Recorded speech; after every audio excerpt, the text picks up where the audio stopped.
नरेंद्र मोदी प्रधानमंत्री बने, death of democracy हो गई। ये लोग जो कहते हैं डेथ ऑफ डेमोक्रेसी, हम राष्ट्र की आलोचना नहीं कर रहे, हम नरेंद्र मोदी सरकार की आलोचना कर रहे हैं। मगर मैं जरा एक जब आप अपने देखिए, पक्ष में जो सरेआम ऐलान करता है कि नरेंद्र मोदी को मैं मौत के घाट उतार दूंगा, क्या डेमोक्रेसी प्रफुल्लित हो जाएगी स्मृति जी कि अगर भारतीय जनता पार्टी के खिलाफ कोई एक राष्ट्रीय लेवल की कोई एक पार्टी खड़ी ना हो? जनता पार्टी इसलिए खड़ी है क्योंकि देश की जनता भारतीय जनता पार्टी के साथ खड़ी है। उन्होंने कहा हमने मनरेगा बनाई।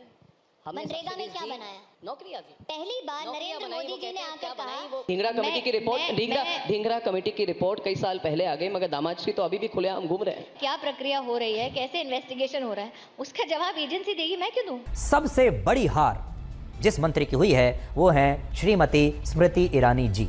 देखो, मैं रो नहीं रहा हूँ, मैं खुशी में मेरे आंसू निकल रहे हैं। चलो भाई। दोस्तों, स्मृति ईरानी के हारने से लेकर बंगला छीनने तक पर इनके अपने ही गोदी एंकर इनकी फजीहत करने में कोई कसर नहीं छोड़ रहे हैं। कैसे, आप ये पूरी इंटरव्यू देखिए और मजे लीजिए। नरेंद्र मोदी प्रधानमंत्री बने, डेथ ऑफ डेमोक्रेसी हो गई, इमरजेंसी जैसी माहौल बन गई फिर से। वही लोग एक दम तब तोड़ा, और मैं इसलिए आपको भी रोक रही हूँ। ये लोग जो कहते हैं डेथ ऑफ डेमोक्रेसी, डेमोक्रेसी उस राजनीतिक परिप्रेक्ष्य में दम तब तोड़ती है जब आप मेरिट के आधार पर नहीं, जेनेटिक्स के आधार पर नेता तय करते हैं। वो कहते हैं कि देखिए, हमारी अभिव्यक्ति की आजादी पूरी है और हम राष्ट्र की आलोचना नहीं कर रहे, हम नरेंद्र मोदी सरकार की आलोचना कर रहे हैं। मगर मैं जरा एक जब आप अपने पक्ष में एक ऐसा नेता खड़ा करते हैं और उसको उत्तर प्रदेश में समर्थन देते हैं जो सरेआम ऐलान करता है कि नरेंद्र मोदी को मैं मौत के घाट उतार दूंगा, झूठ है, झूठ है, झूठ है।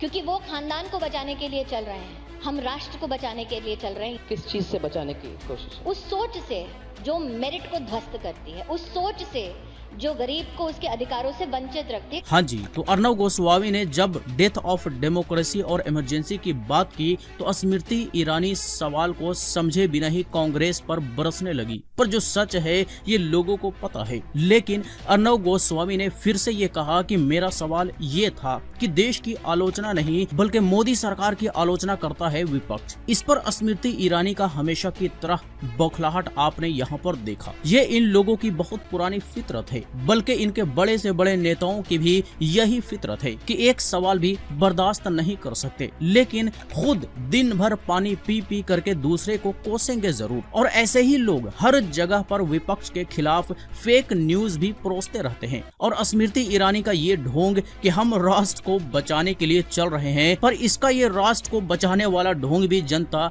खूब समझ चुकी है। वजह यही है कि आज इनकी सरकार बैसाखी के सहारे है। उन्होंने कहा हमने मनरेगा बनाई। मनरेगा में क्या बनाया? नौकरियां दी। पहली बार नरेंद्र मोदी जी ने आकर कहा, नौकरी की बात कर रहे हैं भाई साहब, मैं अमेठी की सांसद हूँ, 499 फैक्ट्रीज तो अमेठी में बंद करा दी 10 साल में महाशय ने। क्या डेमोक्रेसी प्रफुल्लित हो जाएगी स्मृति जी कि अगर भारतीय जनता पार्टी के खिलाफ कोई एक राष्ट्रीय लेवल की कोई एक पार्टी खड़ी ना हो, या 2029 के चुनाव में एक भी पार्टी आपको नेशनल लेवल पे कम्पीट ना कर पाए, तो क्या हमारे डेमोक्रेसी के लिए अच्छी बात है? भारतीय जनता पार्टी इसलिए खड़ी है क्योंकि देश की जनता भारतीय जनता पार्टी के साथ खड़ी है। वो तो और ऑपोजिशन को जिंदा रखना मेरी जिम्मेदारी नहीं है, जिनकी है वो इस वक्त टहल रहे हैं देश में। तो जी, कांग्रेस ने मनरेगा बनाई पर बीजेपी ने देश को मूर्ख बनाया। खैर, मनरेगा एक ऐसा योजना कांग्रेस पार्टी ने बनाया था जिसका फायदा आज भी पूरे देश के लोगों को मिल रहा है। वैसे इस गोदी एंकर का तो सवाल ये होना चाहिए था कि आपकी सरकार यानी कि बीजेपी के सरकार ने क्या बनाया। कोई एक ऐसा काम बता दो जो आप लोगों ने बनाया हो और देश हित में और जनहित में हो, लेकिन सिर्फ और सिर्फ लोगों को मूर्ख बनाया। तो नौकरी की बात तो ये नहीं करे तो बेहतर है, नहीं तो जैसे अमेठी से जनता ने इसे खदेड़ दिया, अगली बार इस देश से